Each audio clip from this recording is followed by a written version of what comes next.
This is Chris Goldthorpe with ChrisChess.com with segment 2 of 4 on the King and Queen versus King and Rook ending. You may remember that during the first segment I told you don't even watch these. Why? Because number one, this never comes up. Number two, it takes a tremendous amount of time and effort to learn it for a situation that never comes up. And in real life, when this comes up, usually somebody's about to lose on time, and either the guy with the queen trades his queen for the rook to avoid a time forfeit loss, or the guy with the rook makes a big mistake and the guy with the queen wins his rook in a few moves. So, if you decide that you've just got to know how to do this, like me, I understand. So this will be part 2 of 4. The beginning segment 1 of 4 concerned itself primarily with Philidor's position.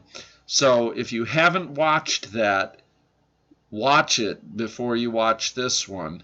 You should make sure that you have completely mastered everything in each segment before you go to the next one, because this is a fantastically difficult endgame. I'm going to give you some examples of why and how I came to realize how complicated that it was. I had first heard of a game between Gelfand and Svidler, where Gelfand was white, Svidler was black. Peter Svidler was a former champion of the USSR more than once, so we know he's a strong player. Let's see if we can find that game. No, not here. Let's see, is the Peter Svidler game in here?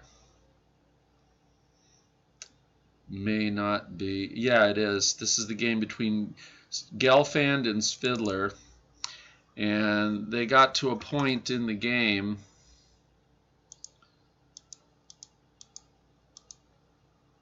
let's see, is it here yet? Soon after this. Yeah, and here they are with King and Queen versus King and Rook. Now, Svidler is the black pieces, and note that when we get here, we're in the Queen and Rook ending. It moves 78, and we get all the way down to the end, and after move 129, the game's drawn. The guy with the queen did not win. So that made me wonder. I go, well, gosh, isn't this a basic endgame? I mean, I think I saw this in Bruce Pandolfini's book on endgames. Gee, how come a grandmaster couldn't win it? Well, first off, we ought to wonder why would a grandmaster be unable to win this, and yet he's still able to be a grandmaster? Apparently, you don't need to know how to do this to become a grandmaster, which is like 1 in a million. Literally 1 in a million people are a grandmaster of chess. So we take a look at this, and this world-class player is making multiple mistakes in here, and they're mistakes that I think any other master would make. After you learn how complicated, how difficult this ending is, you won't be at all surprised. So they got to this position, and see, is back at move 78. So it made me wonder, well, how difficult is this? I mean, should this be something that a grandmaster or even a club player should be able to do? There is a method to it, and there's a reason why the top players don't ever bother with learning this. In fact, There's a book published called Fundamental Chess Endings. And in this book by Karsten Muller and Frank Lamprecht, which they use endgame table bases to verify everything, they have queen versus rook where there are no pawns is in section 10.2, and they deal with Philidor's position and go on to show some other second rank and third rank defenses and how to do this. But near the end, they have an interesting synopsis of how often these various endgames come up. Unless it's in the beginning, yeah, statistics. Queen versus rook without pawns. And queen versus rook without pawns happens extremely rarely. Out of millions of games, there's like 263 games where it was queen versus, oh no, only 142 were without pawns, with queen against rook directly, out of 2 million games. So if you were to assume that every single one of those you would lose if you didn't study it, and you would win if you did study it, it's still only worth just a fraction of one single rating point to know how to do this. And that's the main reason why if a student asks me to teach them how to do this ending, I tell them, forget about it. Don't worry about it, because it doesn't come up often enough to warrant your time. Now, if you could just buy a chip that you could plug into your head to know it, well, yeah, there's value in knowing it. So why not study it? Well, because it takes a lot of time. This is the main reason that beginners shouldn't study openings more than they do, simply because they take up a lot of their studying time. And even if you have nothing but chess in your life, you'd do better and you'd improve your game generally a lot more to worry about just tactics in general than these obscure, sophisticated endgames that never go up or never happen. But, you know, if you teach, somebody will want to know that you know how to do it. So here's how this ending went. And, okay, that was a best move. And we got some more moves. And apparently queen h6 was actually better there. So that's another mistake by black. And realize I am not criticizing Peter Svidler, the player of the black pieces, multiple times the champion of all of Russia, for his moves, because I don't think anybody else who's a human being could make better moves in these situations. Many of the best moves, it's just absolutely clear as mud why anybody would make them. And I only know some of them just from rote. And once again, we have an error. This is not the best move. Best was this move, bishop f2. We're not too concerned about best moves for white because, okay, and then from here there's a well recognizable pattern on how to win that you're going to see over and over again. Check, check, and check with the queen, then the king moves closer. Then we check and join the diagonal with the rook like this. Then we have the check, and this will lead to Philidor's position. And at that point, you'll recognize what to do. But there's this move, and black did not make the best move. If black made the best move, it would have looked like this. And this is a sort of pattern here that we often see with the king, queen, and two kings in sort of a square formation. And that's a strange move. When we're trying to checkmate, we don't normally think that we should move the queen to the corner. But it forced them to separate, and now black will win the rook from this square at some point, and check, and wins the rook. And we're going to assume that if you're even watching this ending, you're a strong enough player that you can win with a king and a rook or with a king and a queen against a bare king. If not, turn this video off immediately and go learn how to do king and rook against king and king and queen against king.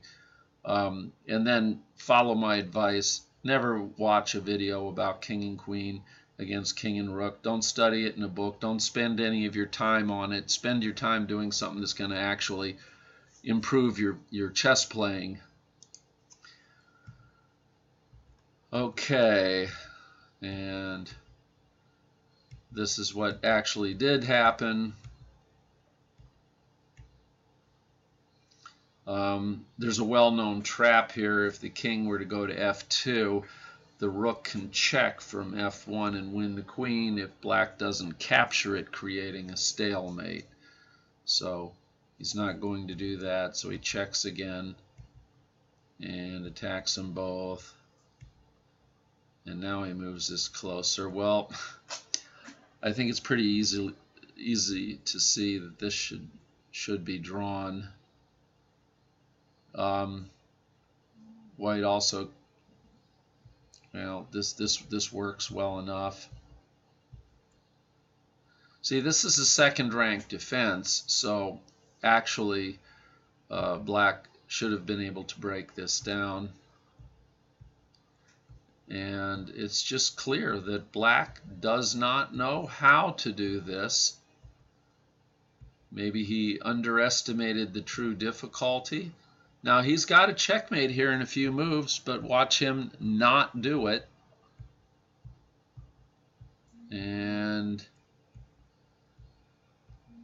more moves. And finally, after 51 additional moves, the game was drawn.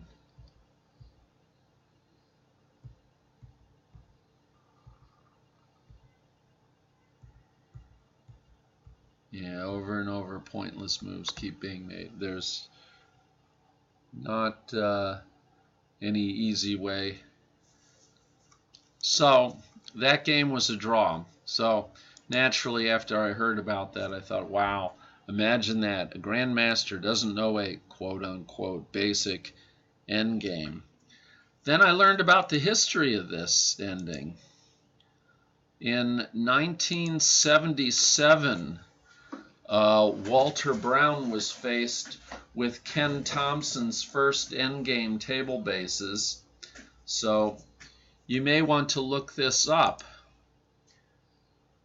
at en.chessbase.com/post/endgame-tablebases-a-short-story. So this talks about the early days of endgame table bases, and the king and queen versus king and rook was one of the first four-man endgame table bases. So at that time, the U.S. champion Walter Brown, who originally came from Australia, was challenged to do the checkmate with a king and a queen against a king and a rook in under 50 moves. And he knew in advance that he would be doing that. Apparently, he had an opportunity at least to prepare for it, and was unsuccessful in trying to checkmate the computer that had the king and the rook. In fact, it was better than a computer because it was an endgame table base. It did not actually have to calculate moves. So that was when it became evident to me that this endgame is really quite a complicated endgame. When a grandmaster who had advanced knowledge that he would definitely be playing this position and then he tried it in 1977, and at first he was unsuccessful. Now later on he studied it and he did come back, and then he was able to do it in 50 moves or less, but only because of that experience did he even take a closer look. He also was a grandmaster of chess, so again it shows you can become a grandmaster without knowing this ending. So now this is one of the endgame table bases you can get to by going to www.k4it.de/index.php $lang equals en ampersand topic equals egtb. If you don't want to memorize all of that, go to Google and put 6-man endgame table base, and you should find it. Just look for the k4it.de.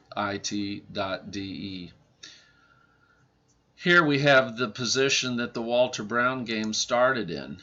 Notice that the rook is along its second rank there, just like it was here in the beginning of this long sequence of moves. It started 50 moves before, around move 78, 79. Actually, this could be considered a third rank defense because the rook is already on the third rank, so we may come back to it as such. So for the time being, let's look at this 2-man endgame table base. White should attempt to create mating threats, but right now the rook is 2 files from the king. That's the usual way to be able to get mating threats. So white would much rather have his king here and his queen on this side. So let's see what it looks like with best moves. This is something that's always risky for a human to do, and that is, even if it's on a separate color, to put the rook far away from the queen. There's almost always some way through a series of checks to win the rook. So he starts off with this check. If the king goes to this white square, queen g6 will win the rook. We're going to assume that if you win the rook, it'll be easy for you from there. E5. If the king goes anywhere in the d file, and if the queen can go to d3, he can win the rook. He goes to the c file. Okay, now he checks him from the corner, and he's going to win the rook from this square because the black king must go to the 7th rank. And of course, we snag the rook and we win. So let's look at that one more time from the beginning. We check, come in closer. The king goes to one side. He doesn't want to be checkmated. We check again, getting closer. The king gets to the side. Bring the king closer. He comes up to here. And then we're getting ready to put them all on the same diagonal. So black tries to get his king out from it. White makes a waiting move. Of course, the king can't go down the file or the rook will be on prey. So he has to give ground. Now white really would rather his queen be guarding this square. So he's still going to find his way closer to the black king. And now he can go this way. Both the king and queen guard this square. So he comes up on this side. Now notice black, the defender here, constantly puts his king and queen on different color squares if they have to separate to minimize the risk of a double attack that wins the rook. And again, white just central, and then there he wins the rook. Let's go back and see, could he do something else? No. Even though he's on a white square here with this diagonal attack and the king guarding this square, if he goes to the side, The queen can't go here, but he can always check from here. So this would be a way for him to win. All right, so he goes here, and then the check wins the rook. So let's look at some ways to win from these second-rank defenses. And we'll choose this one. Now this one is one of the simpler ones, so this is well worth memorizing for those who feel that it's worth going through this endgame anyway. We always like to be guarding the square right in front of the king diagonally. Actually, the white king would like to be here, but when he's against the back row, he likes to be 2 ranks to the outside, so that if he were to move here, it would be a checkmate. So black has to give check or something. So he comes closer. Now white threatens mate again, but he has this square double guarded. So he can go this way. But when he goes this way, now just pinning the rook wins it. So let's go back that and see that one more time. He goes to the side, threatens the rook. The rook checks. So the king comes over and he threatens mate again. Queen b8 would be mate.